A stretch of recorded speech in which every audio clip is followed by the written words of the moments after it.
Grabing ulan po. Napakalakas ng ulan po dito sa Rosario, Pasig.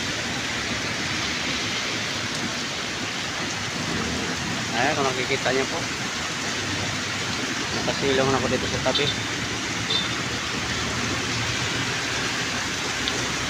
Ayan.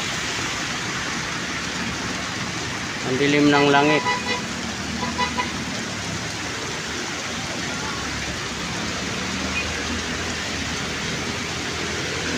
May bagyo na naman parating.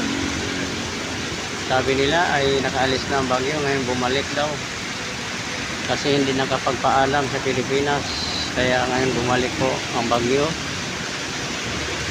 At ito na, nag-uumpisa na naman. Alauna pa lang po ng hapon dito sa Pilipinas, ulan na. Ayan po.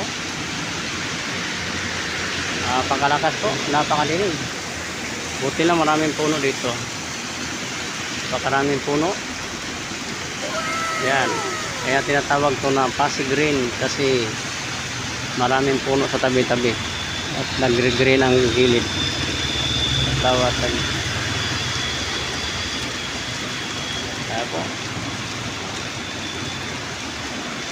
Kaya na-stranded naman ang yung Papa Jones dito, mga kapapa.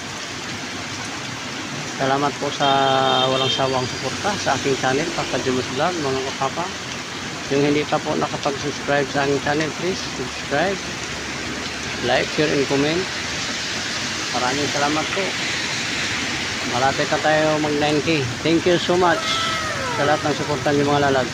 Ingat palagi and God bless us all.